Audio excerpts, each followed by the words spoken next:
tout en haut du faubourg Saint-Denis, un bâtiment malpropre offense le regard des passants. C'est la prison des femmes de Saint-Lazare. Son portail infâme se referme sur la plus atroce misère humaine. Le nom de cette prison épouvante les femmes. Celles qui sont réputées avoir mis les pieds dans ce lieu maudit sont reniées, honnies. C'est un foyer d'infection et de souillure, d'ignominie et de pourriture matérielle et morale. Bonjour, Mme Cardès. Oh, écoutez, je vous en supplie. Je vous l'ai déjà demandé, ne m'appelez pas comme ça, voyons. Mon nom, c'est Valentine. Moi, c'est Amédée. Bonjour, chers visiteurs. Aujourd'hui, je vais vous emmener dans un endroit beaucoup moins sympathique qu'à l'accoutumée. Non pas qu'on ait l'habitude de traiter de sujets joyeux ici, mais bref, vous m'avez compris. Je préfère vous prévenir d'emblée, ce ne sera pas gai. Pas gai du tout même. Nous allons nous promener dans un sinistre lieu qui donnait autrefois des frissons de peur à toutes les filles de joie de Paris. Cet endroit est passé à la postérité sous des noms aussi sinistres qu'évocateurs. La Maison Noire, le Cimetière Vivant, le Pourrissoir. De quoi vous donner un petit aperçu de l'ambiance en quelques mots. Cet endroit était autrefois le royaume partagé des prisonnières, des cafards, des religieuses et des rats.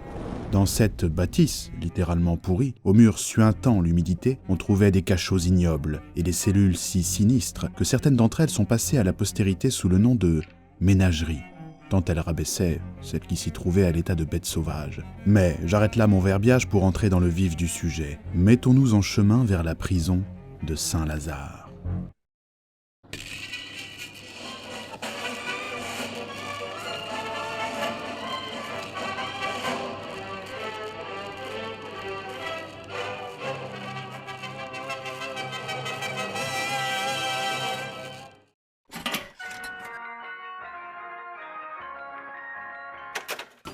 Avant toute chose, je vous rappelle que le but de cette visite n'est pas de juger des personnages ou des faits qui ont existé ou se sont produits il y a un siècle ou plus. Et j'ajoute que le petit tour que nous nous apprêtons à faire n'a pas pour but de servir ou desservir une quelconque opinion politique, mais de rendre compte aussi objectivement que possible d'une réalité passée. Comme à l'accoutumée, vous trouverez les sources en description.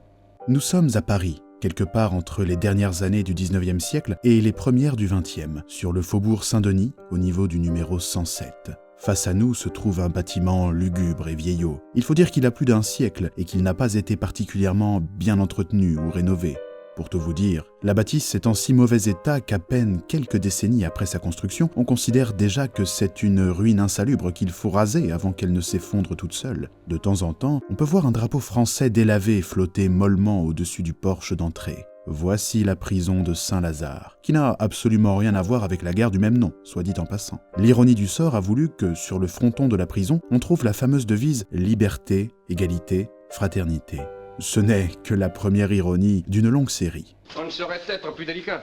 L'endroit a une histoire qui ridiculiserait n'importe quel lieu construit sur un ancien cimetière indien. Le site sur lequel a été bâtie la prison était déjà occupé au VIe siècle de notre ère. On y trouvait un monastère qui devint une petite basilique. Au début du XIIe siècle, à l'époque du fameux roi Louis VI le Gros, Saint-Lazare est devenu une léproserie. Comprenez par là qu'on y soignait les lépreux. Le site a continué d'avoir cette fonction jusqu'au XVIIe siècle, l'époque de Louis XIII et Richelieu. En ce temps, le site, qui n'avait plus vraiment de raison d'être une léproserie, la lèpre ayant globalement disparu de la région, fut cédé à Saint Vincent de Paul, un religieux qui y établit le siège de sa congrégation, les Lazaristes. Cette congrégation existe encore et, pour résumer, elle s'occupe des pauvres. L'époque où Saint Vincent de Paul résida à Saint-Lazare est considérée comme l'âge d'or du lieu. C'est à ce moment que fut construit un premier complexe sur le site. Enfin, depuis Saint-Vincent, la sainteté a fait ses valises. Vous remarquez que l'allure austère de la bâtisse n'empêche pas un petit attroupement de se tenir devant. Vous pensez que ce sont des gens qui attendent sagement la sortie imminente d'une proche détenue. Que vous êtes naïf. Saint-Lazare est, entre autres, la prison des prostituées. Les souteneurs et les maquerelles font le pied de grue juste devant pour embaucher de nouvelles recrues dès qu'elles sortent de derrière les barreaux. Pire, certains messieurs sont des clients qui attendent sagement la sortie d'une professionnelle pour une passe. C'est un bon vivant, il adore les femmes.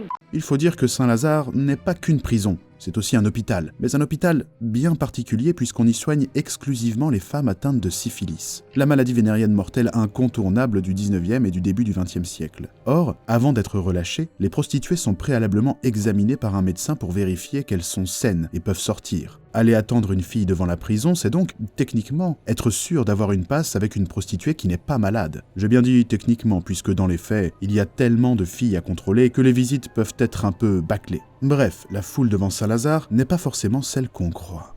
Ah, regardez, un panier à salade va rentrer. Comment ? Oui, c'est comme ça qu'on appelle les fourgons pénitentiaires. Suivons-le avant que les portes de la prison ne se referment.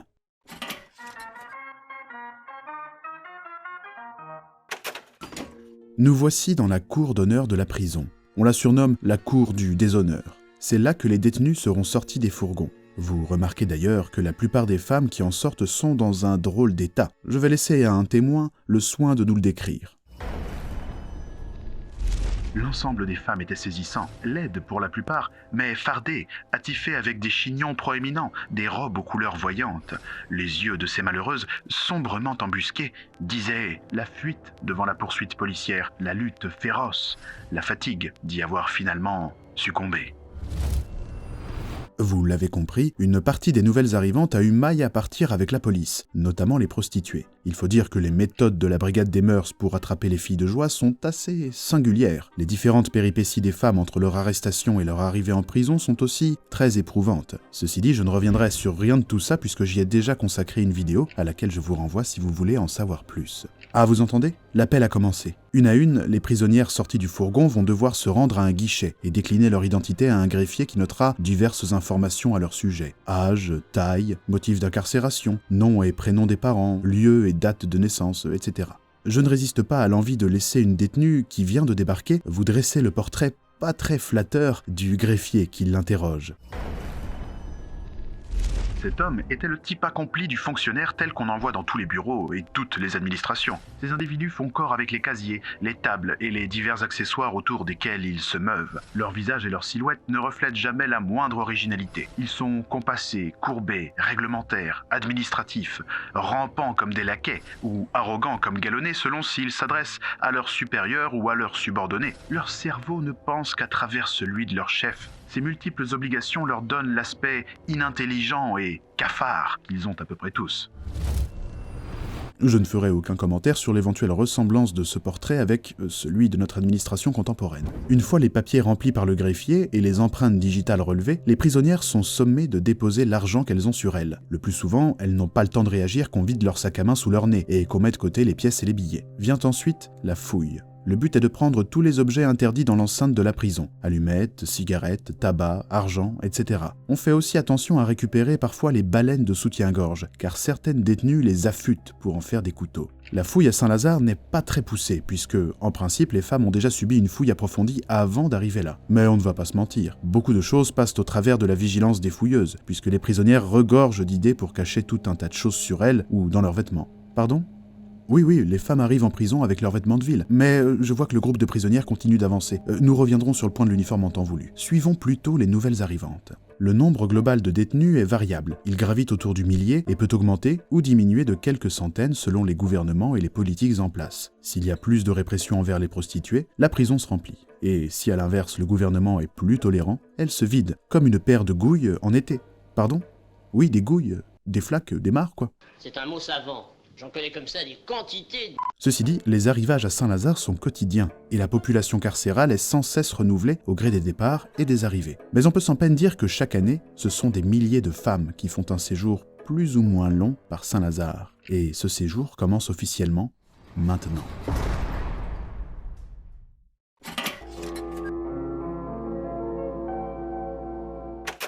Après l'appel et la fouille, les prisonnières ont rendez-vous dans une pièce qu'on surnomme le Pont d'Avignon. On y danse point, mais la salle tient son étrange surnom du fait qu'à la prison, tout le monde y passe forcément. Et on comprend facilement pourquoi, car c'est dans cette pièce que se trouve le tableau qui annonce les arrivées et les sorties des prisonnières. Il est donc régulièrement scruté par toute la prison. À ce stade de l'incarcération, les hommes disparaissent presque complètement du processus. Il n'y a guère plus que le directeur de la prison, le médecin et quelques gardiens qui ont pour mission d'intervenir pour régler les situations qui dégénèrent trop. Et encore, parfois ils ne suffisent pas à ramener le calme. J'ai entendu l'histoire d'un gardien qui s'est fait molester par des dizaines de détenus en tentant d'interrompre un conflit. Et une autre où, à l'inverse, un garde a réussi à mettre fin à une bagarre d'une façon plutôt surprenante, comme le raconte une prisonnière. Je précise que la bagarre implique 2 détenus qui se battent jusqu'au sang sous les regards ravis des autres prisonnières. Il arriva, tranquille, lent. C'était un vieux gardien, il en avait vu bien d'autres. Dans chacune de ses mains, il tenait un bol de soupe. Sans souffler mot, il tendit un bol à chaque combattante. Comme des bêtes, elles se jetèrent sur la soupe qu'elles se mirent à avaler goulûment en se servant de leurs mains comme de cuillères. Elles avaient complètement oublié leur querelle. Pas de messieurs, disais-je donc, à Saint-Lazare. Les prisonnières sont laissées entre les mains des religieuses de la congrégation des Sœurs de Marie-Joseph, un ordre fondé spécialement pour assurer la garde des femmes dans les prisons françaises. D'ailleurs, parmi les sœurs, il y en a une qui est assez légendaire dans l'histoire de la prison. Il s'agit de sœur Léonide, qu'on surnomme sans emphase l'ange de la prison. Cette femme, dont j'ignore le nom de baptême, est arrivée à Saint-Lazare en 1871 et a quitté la prison à sa fermeture dans les années 30. Autrement dit, elle y a passé 60 ans. Oh, elle était très populaire. On raconte que sa seule présence permettait d'apaiser les conflits et qu'elle se montrait bonne et charitable avec toutes les détenues. C'est même elle qui a accompagné la célèbre espionne Mata Hari qui a transité par Saint-Lazare à son exécution. Enfin, vous verrez, toutes les religieuses de l'établissement ne sont pas aussi exemplaires que sœur Léonide, loin de là.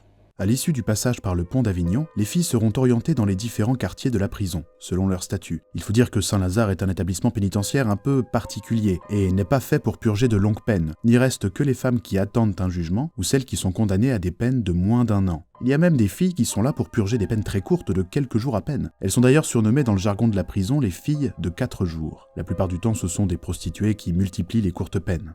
Globalement, il y a plusieurs possibilités pour l'affectation. Les prisonnières de droit commun vont dans des cellules. Les prostituées ont un dortoir. Il y a d'autres quartiers plus particuliers, mais nous y reviendrons quand l'occasion se présentera. Vous remarquez que, jusqu'ici, comme nous le disions tout à l'heure, toutes les femmes sont en tenue de ville, ce qui est normal puisqu'elles n'ont pas forcément pu se changer depuis leur arrestation. Il y a un uniforme à Saint-Lazare, mais tout le monde n'est pas obligé de le mettre. Il est seulement imposé aux prisonnières condamnées à une peine de plus d'1 mois. Pour les autres femmes en attente de procès ou condamnées à des peines plus courtes, il est théoriquement facultatif. Je dis bien théoriquement, car dans les faits, aucun dispositif n'est fourni aux femmes pendant leur menstruation. Vous imaginez donc qu'il vaut mieux laisser sa robe au vestiaire pour ne pas la fiche en l'air. S'ajoute à ça que certaines femmes arrivent à Saint-Lazare avec des vêtements qu'elles traînent depuis plusieurs jours. Donc même si l'uniforme n'est pas toujours imposé, on lui dit rarement non. Les vêtements laissés par les arrivantes seront envoyés à la blanchisserie puis laissés au vestiaire où ils pourront être récupérés avant la libération. Pardon ?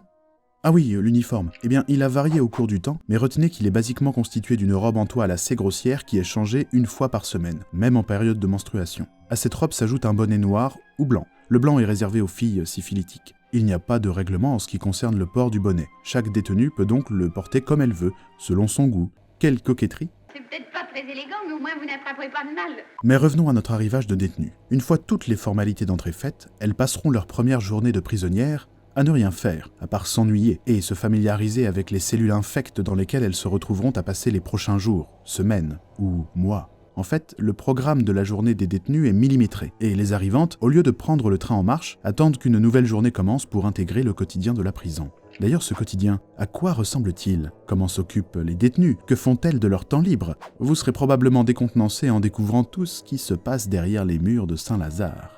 Ceci dit, ça, chers visiteurs, nous allons le voir, mais dans une autre vidéo qui sortira très prochainement. Je suis extrêmement mécontent. En attendant, pour être sûr de ne pas la manquer, n'oubliez pas de vous abonner à cette chaîne si ce n'est pas déjà fait. Et si vous êtes nouveau, allez donc jeter un œil aux autres vidéos, je gage que vous y trouverez votre compte. Ceci dit, avant que vous ne repartiez écumer les internets, j'ai une petite chose à vous dire. Vous ne le savez peut-être pas, mais cette chaîne ne dépend que de son public pour vivre. C'est vous, les spectateurs, qui pouvez faire en sorte qu'elle continue d'exister. Il n'y a pas de sponsor absurde ni de publicité intempestive ici. Qu'est-ce que c'est? Nique ta mère. Si vous n'avez pas vu passer les 10 minutes ou le quart d'heure qu'a duré notre visite, allez donc faire un tour sur le Tipeee de la chaîne. C'est essentiel pour que je puisse me permettre de poursuivre son activité. Le lien est en description. Si, en dépit de la qualité de mon travail, je n'ai point su vous faire bourse déliée, je reviens plus en détail sur l'importance du financement indépendant dans la dernière FAQ publiée il y a peu sur la chaîne. Merci d'ailleurs aux tipeurs qui me soutiennent, et merci d'avance à ceux qui franchiront le pas. Je profite d'un des rares moments où vous n'êtes pas sur la brèche pour vous exprimer ma gratitude et celle de mon groupe de jeunes. Avant qu'on ne se quitte, je vous rappelle que vous pouvez me retrouver sur Instagram et sur les plateformes de podcast. Vous pouvez aussi vous procurer mon livre, Votre grâce est sur les dents, auprès de votre libraire favori ou directement sur le site de mon éditeur. Je vous mets un lien en description. Par ailleurs, si vous souhaitez vous rencontrer les uns les autres, la chaîne a un serveur Discord qui est fait pour ça. Alors allez-y, je vous mets les invitations en description. Et petite annonce de dernière minute, je précise que je serai présent au cours de la soirée, donc ce soir, le soir où est publiée la vidéo, dans un des salons vocaux du serveur, donc peut-être à tout à l'heure.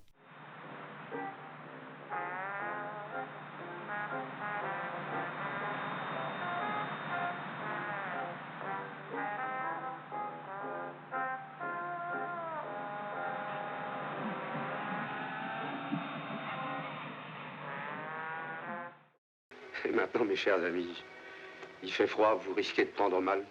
Je me permets de vous conseiller de rentrer.